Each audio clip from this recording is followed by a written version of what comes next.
महाराष्ट्रातील प्रसिद्ध कीर्तनकार तथा भजन गंधर्व आमचे परमस्नेह परममित्र आपल्या परिसराचं सुरेश वाडकर आदरणीय श्री दीपकजी महाराज मेटे त्यांना साथ करतील आपल्या परिसराचं वैभव युवा भजन सम्राट आमचे परमस्नेह परममित्र श्री हरिभक्तीपरायण अशोक महाराज बोराडे।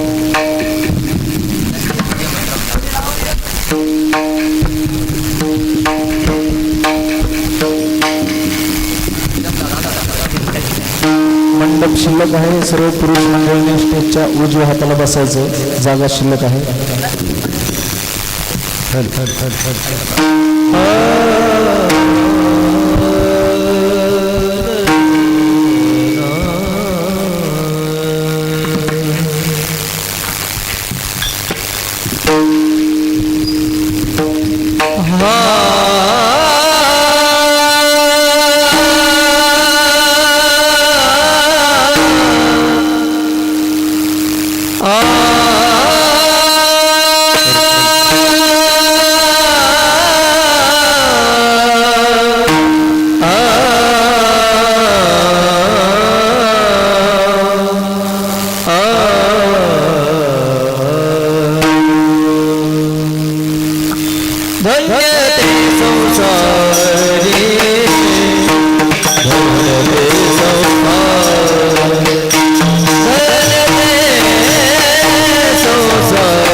हे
धन्यते संसारी दयावंत जे अंतरी येथे उपकारासाठी आले घर जा वैकुंठी लटिके वचन नाही देव उदासीन इथे उपकारासाठी आले घर जा वैकुंठी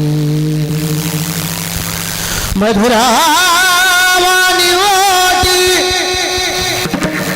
तुका म्हणवाव पोटी येथे उपकारासाठी आले घर जा वैकुंठी पांडुरंगा करू प्रथम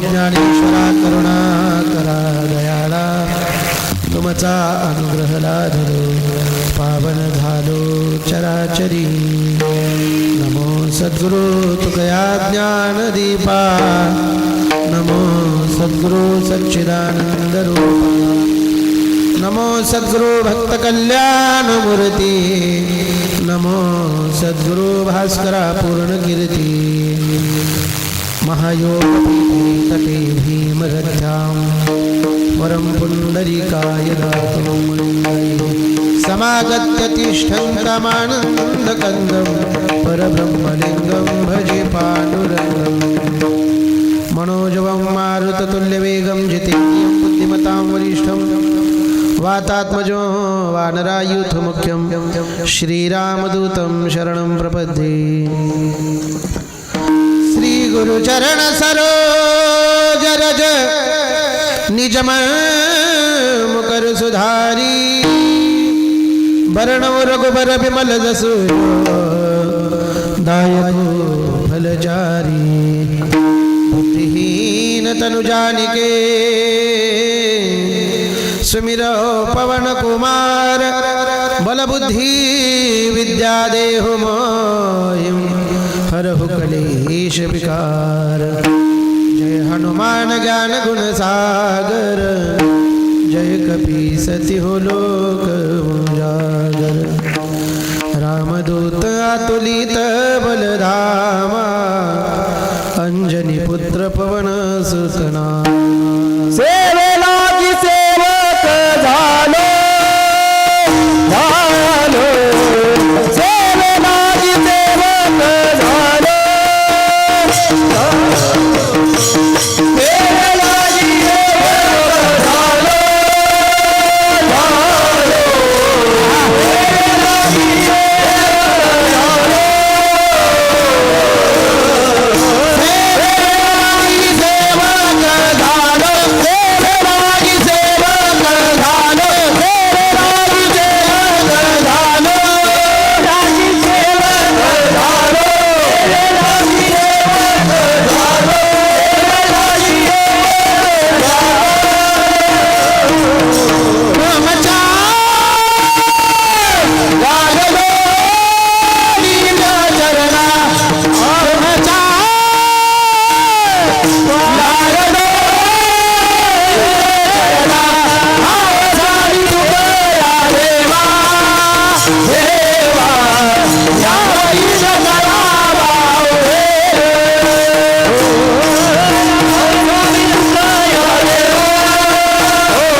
दयावंत जे अंतरी येथे उपकारासाठी आले घर जावे कुंठी शरण शरण एकनाथा पायी माथा ठेविला संत श्रेष्ठ शांती ब्रह्म एकनाथ महाराजांच्या या पवित्र पावन भूमीमध्ये नाथ संस्थान या ठिकाणी भव्य दिव्य प्रमाणामध्ये याही वर्षी सुंदर अशा भव्य दिव्य अखंड हरिनाम सप्ताहाचं आयोजन महाराष्ट्रातील नामवंत कीर्तनकार रामायणाचार्य आपल्या पंचक्रोशीचं वैभव असणारे आणि साधू हृदय असणारे माझे परममित्र गणेश महाराज जोगदंड यांनी सुंदर अशी या नाथ संस्थानची गेल्या वर्षी या ठिकाणी उभारणी केली. इवले से रोप लावी येले द्वारी त्याचा वेलो गेला गगनावरी. छोटंसं गेल्या वर्षी लावलेलं रोपट मला वाटलं नव्हतं महाराज दुसऱ्याच वर्षी एवढा मोठा वटवृक्ष होईल म्हणून. एकदा सर्वांनी गणेश महाराजांच्या प्रयत्नासाठी मोठ्यानं टाळी वाजवायची. एका गरीब कुटुंबामध्ये जन्माला आलेला साधू हृदय असलेला आणि अंतःकरणामध्ये संत श्रेष्ठ एकनाथ महाराजांविषयी निष्ठा असलेला एक तरुण काय करू शकतो त्याचं ज्वलंत उदाहरण म्हणजे आपले गणेश महाराज जोगदंड आहेत. वाजवायची असली तर मनातून वाजवत चला. मागचे काय आउट ऑफ कव्हरेज एरियाच्या बाहेर बसू नका. सगळ्यांनी हातानं आपलं कीर्तनच तसं आहे. 4Gचं कारण करायचं आणि कीर्तन ऐकायचं. विठ्ठला विठ्ठला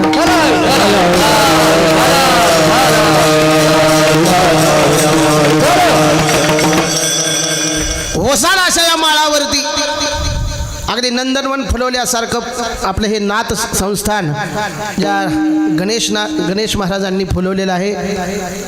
एक तरुण काय करू शकतो याचं ज्वलंत उदाहरण म्हणजे आमचे गणेश महाराज जे आहेत आणि त्यांना साथ करणारे सर्व आपल्या गावातील पंचक्रोशीतील सर्व भाविक मंडळी तुमचेही मनापासून आभार मानावे लागतील. कारण एकटा माणूस काय करू शकत नाही. एकट्याचा नव्हे खेळ. एकटा मनुष्य काय करू शकत नाही. फक्त एकटे छत्रपती शिवराय जर जन्माला आले असते आणि त्यांनी शत्रूविरोधात एकट्याने तलवार उचलली असती तर आज आपल्याला स्वराज्य दिसलं नसतं. त्यांच्या पाठीमागं मावळे खंबीर साथ देत होते. त्या पद्धतीनं आपल्या पंचक्रोशीतील हे सर्व मावळे आमच्या गणेशनाथ महाराजांना मनापासून सहकार्य करत आहेत. म्हणून एवढं मोठं संस्थान येत्या 10 वर्षामध्ये प्रति पैठण आपल्याला दिसल्याशिवाय राहणार नाही. एवढी मोठी ताकद या तीर्थक्षेत्रामध्ये आहे. ज्या भूमीमध्ये तुम्ही राहताय ना आज हे साळेगाव राहणार नाही तर उद्या येत्या 10 वर्षामध्ये लिहून देतो मी तुम्हाला पांडुरंगाच्या आशीर्वादानं या ठिकाणी प्रति पैठण म्हणून या नाथ संस्थानला ओळखलं जाईल. आणि असं नाथ संस्थान ज्या गणेश महाराजांनी सुरुवात केलेलं आहे. बघा ऐका गणेश नावामध्ये काय ताकद असते. भगवान गणेशांना पहा आणि दुसऱ्या आपल्या गणेश महाराजांना पहा. भगवान गणेश सगळ्या माणसांचं आराध्य दैवत आहेत.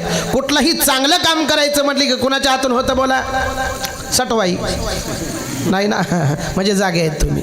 गणेशाला प्रणाम केल्याशिवाय पुढचं कुठलंही कार्य होऊ शकत नाही. त्याच पद्धतीनं ज्यांच्या नावामध्ये गणेश आहे त्या माणसाला विघ्न कुठून येणार आहे का. निर्विघ्नपणे या नाथ संस्थांचं काम या ठिकाणी सुरू आहे आणि त्याला आपण सर्वजण भरभरून प्रतिसाद देत आहात. नवल वाटतंय. आणि एक आपला मित्र मोठा होतोय ना याच्यासारखं माझ्यासारख्या माणसाला दुसरं कोणतं नवल नाही. आपली माणसं मोठी झाली पाहिजे. दुसरी गोष्ट कीर्तनकार तर भरपूर आहे तो पण कीर्तनाला माझ्या जवळचा माणूस इथं आला पाहिजे.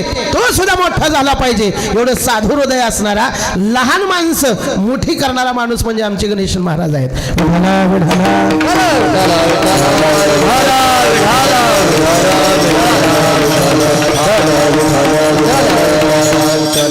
खूप सुंदर असं नियोजन आहे. या सुंदर अशा नियोजनाला आपल्या सर्व पंचक्रोशीतील सद्भाविकांचं मनापासून सहकार्य आहे आणि त्यामध्ये महाराष्ट्रातील नामवंत कीर्तनकार गायनाचार्य मंडळी मृदंगाचार्य मंडळी या सप्ताहामध्ये आपली हजेरी लावत आहेत. सध्या आमचा महाराज मंडळींचा सुकाळ चालू आहे, म्हणजे कारखाना सुरू झाला आहे, बरोबर आहे का? सध्या सगळीकडे कार्यक्रमाची रेलचेल चालू आहे. तेवढ्यामध्ये सुद्धा महाराष्ट्रामध्ये जे आपल्या सुमधुर कंठाच्या माध्यमातून महाराष्ट्राला प्रचलित आहेत आणि अलीकडच्या नुकत्याच काळामध्ये नवोदित कीर्तनकारामध्ये ज्यांचा अग्रगण्य नंबर लागतो असे असणारे आपल्या सर्वांच्या जवळचे, सर्वांवरती प्रेम करणारे, तुम्ही सर्वजण त्यांच्यावर प्रेम करणारे आमचे दीपकजी महाराज मेटे या कीर्तनाला उपस्थित आहेत. त्यांचंही मनापासून आभार. जरा टाळी वाजवता ना, फक्त टाळी वाजवत राहा, काय नाही. आता टाळाटाळी केली की पुन्हा ह्याला सुद्धा टाळी होत असते. कीर्तन झाल्यावरच आहे ना महाराज, आहे ना, टेन्शन घेऊ नका. फक्त आता हातावर हात आदळा, पुन्हा हात उडवायचा आणि तोंडात टाकायचं, एवढंच काम आहे. विठ्ठला विठ्ठला.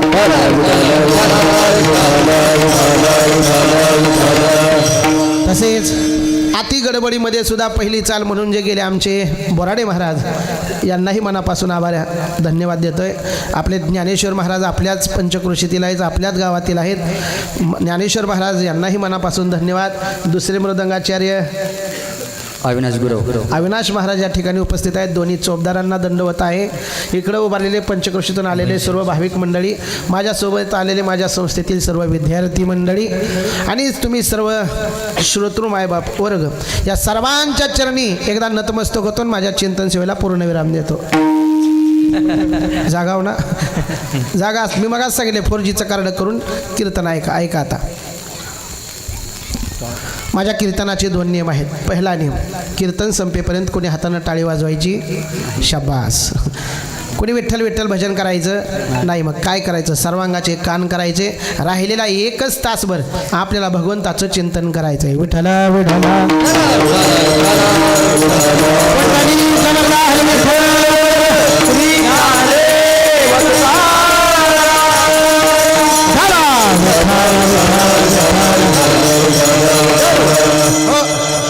अभंग संतश्रेष्ठ जगद्गुरु तुकोबरा यांचा 4 चरणाचा संतांची लक्षणं सांगणारा अभंग आहे. संसारामध्ये राहून धन्यता कशी प्राप्त करता येते किंवा संसारामध्ये राहून देव कसा प्राप्त करता येतो याचं ज्वलंत उदाहरण म्हणजे याचा अभंग आहे. संतश्रेष्ठ जगद्गुरु तुकोबरा यांनी अभंगामध्ये संत महात्म्यांची 6 लक्षणं सांगितलेली आहेत. उदाहरणार्थ अजून पुढे जाऊन सांगतो. ज्या माणसाला संत बनायचंय, ज्या माणसाला संत श्रेष्ठ एकनाथ महाराज बनायचे, त्या माणसानं आजचा अभंग मन लावून कीर्तन ऐकायचं. हे 6 लक्षणं ज्या माणसाच्या हृदयामध्ये, ज्या माणसामध्ये दिसतात त्याला संत म्हणायचं. संतांची लक्षणे सांगणारा, संतांचं कुठंही नाव नसणारा परंतु संताविषयी बोलणारा, संताविषयी ते मार्ग दाखवणारा सुंदर असा जगद्गुरु तुकोबरा यांचा 4 चरणाचा अभंग आहे. विठ्ठला विठ्ठला.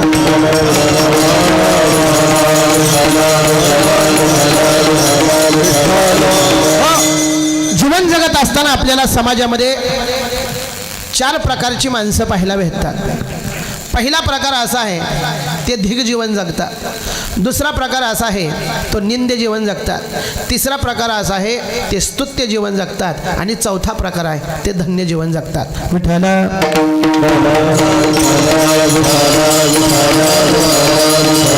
पहिला प्रकार आहे धिग जीवन, दुसरा प्रकार आहे निंद्य जीवन, तिसरा प्रकार आहे स्तुत्य जीवन आणि चौथा प्रकार आहे धन्य जीवन. या प्रकारानुसार माणसं जगत असतात. पहिला प्रकार धिग जीवनाचा. कुणाचं जीवन धिग जीवन आहे? जो माणूस आपलंही चांगलं करत नाही आणि दुसऱ्याचंही चांगलं होऊ देत नाही, त्याचं जीवन धिग जीवन आहे. त्याच्यासाठी ज्ञानोबा एक उदाहरण देतात. आपणांगी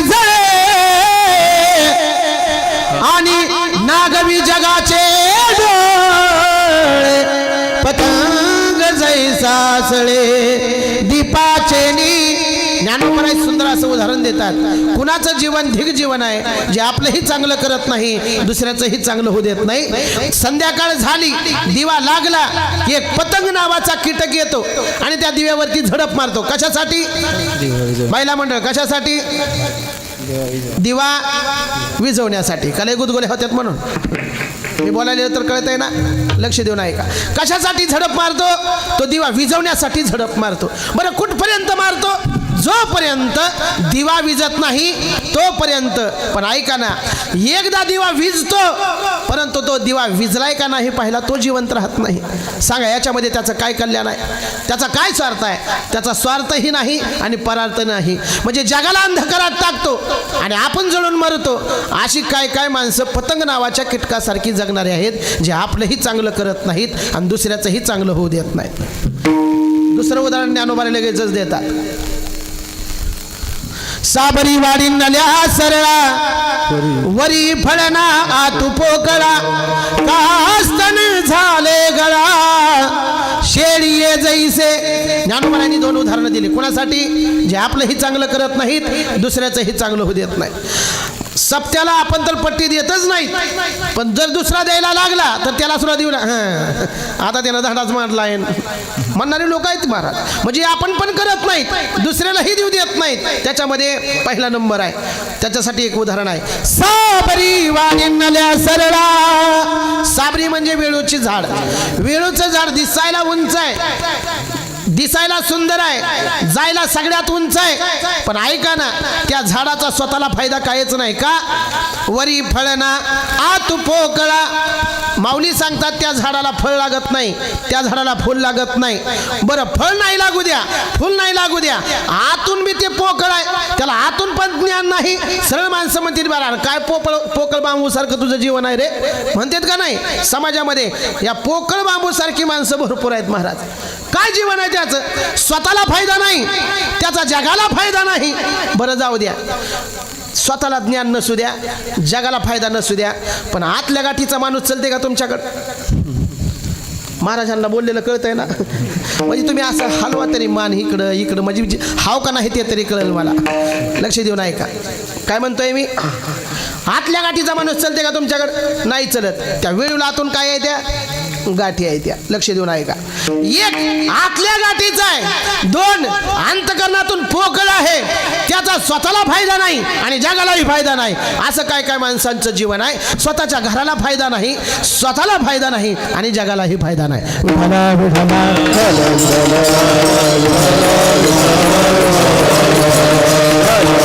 चला चला, ज्ञानोबा आहे त्याच ओळीमध्ये शेवटचा तुकडा सांगतात. का स्तन झाले गळा, शेळी. शेळी म्हणली की माणसाची कानं टावकारली बघा.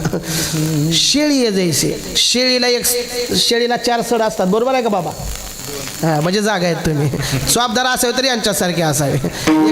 2 सड असतात, पण एक 3रं सड येते तिच्या गळ्याला. त्याला काय म्हणते तुमच्याकडं? गलुला. म्हणजे तुमच्याकडे बी गलुला आहे याचं.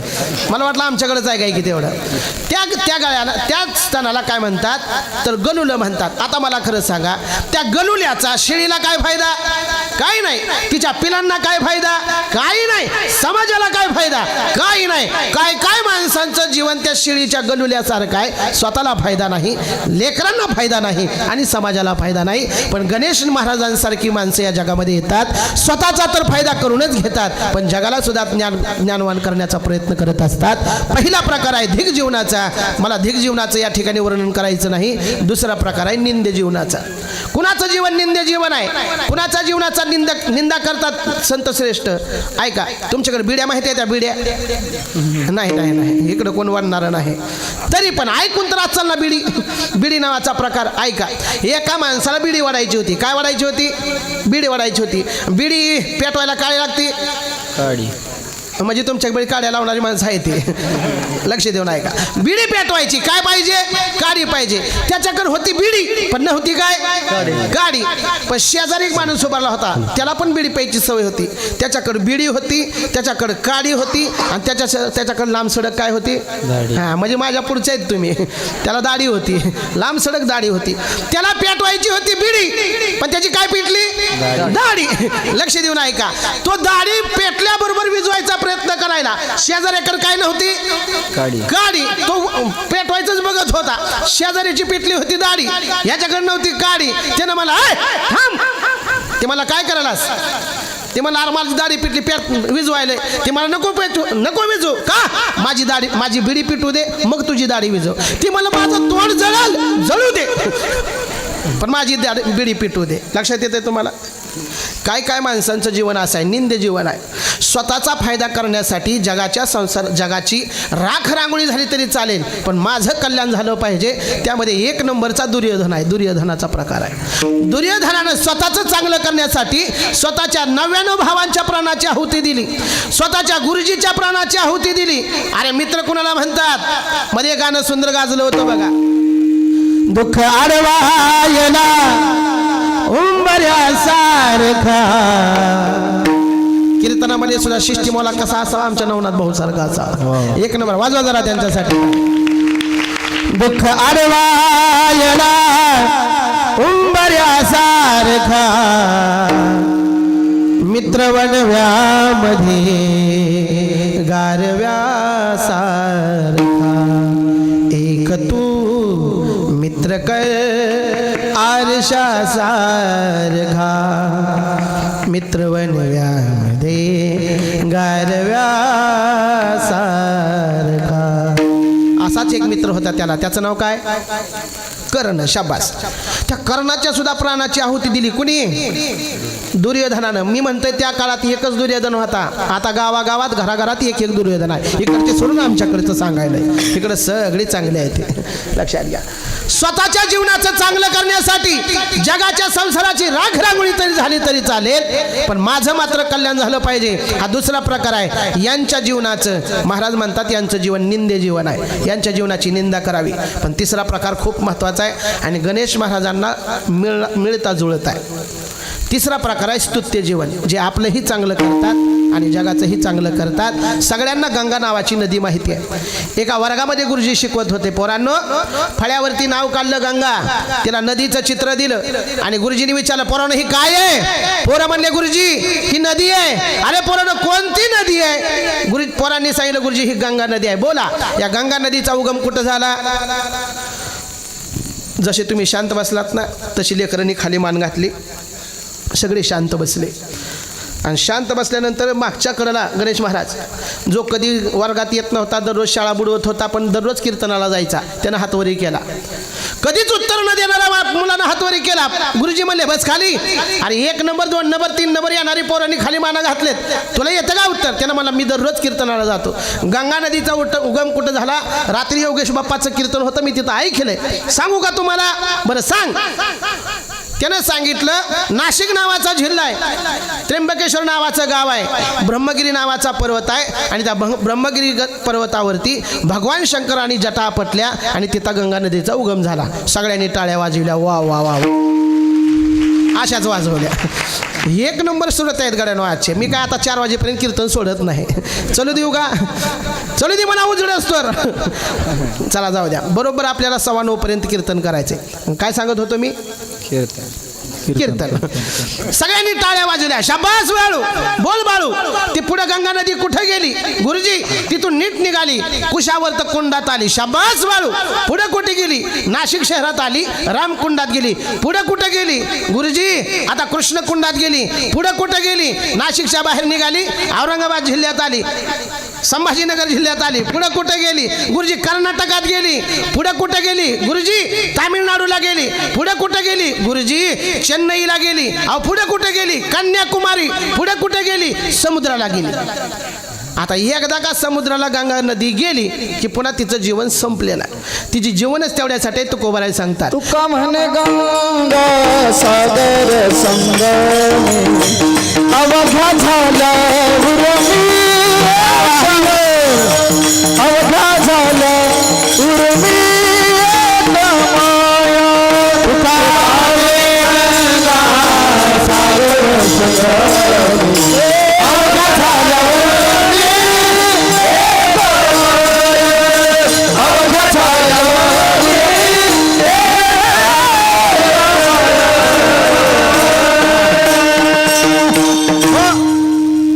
सुंदर प्रमाण आहे. तुका म्हणे गंगा सागर संगमी अवघ्या झाल्यावर मी एकमय. एकदा गंगा नदी निघाली आणि समुद्राला जाऊन मिळाली, तिचं पूर्णत्व आहे. पुढे गंगा नदी जात नाही. पण गुरुजीचा एक स्क्रू ढिला होता. गुरुजींनी परत त्या मुलाला विचारलं, वाळू अरे पुढे कुठे गेली? बाळू म्हणला आता कीर्तनात न सांगण्यासारखं उत्तर आहे, गुरुजींना का आता पुढचं सांगायला लावू. लक्षात येतंय का? एकदा का समुद्राला गंगा नदी गेली की तिचं पूर्णत्व आहे. म्हणजे तिचा स्वार्थ काय आहे? गंगेला समुद्राला जाऊन मिळणे हा तिचा स्वार्थ आहे. पण परार्थ काय आहे का? तुमच्या माझ्यासारखे अनेक पापी लोक गंगा नदीमध्ये जातात, पुनीत होतात. त्या गंगा नदी प्रवाह करत असताना दोन्ही तटावरती झाडं असतात. त्या झाडांना पाणी देण्याचं, त्यांना वाढवण्याचं काम करण्याचं काम गंगा नदी करते. तसं जशी गंगा नदी आहे ना, तसे आमचे गणेशनाथ महाराज आहेत. त्यांनी शांतीधाम मंदिराची स्थापना केली, स्वतःसाठी केली नाही तर या समाजासाठी करून टाकली. त्यांनी आपलंही कल्याण साधले आणि तुमच्या सगळ्या समाजाचंही कल्याण साधले. यांचं जीवन स्तुत्य जीवन आहे. दुसरा वर्ग लागतो शिक्षक लोकांचा. महिनाभर लेकरांना शिकवतात, पण महिन्याच्या शेवटी पगार घेतात, पण महिनाभर मुलांना अगोदर शिकवण्याचं काम करतात. गुरुजींचं जीवन हे स्तुत्य जीवन आहे.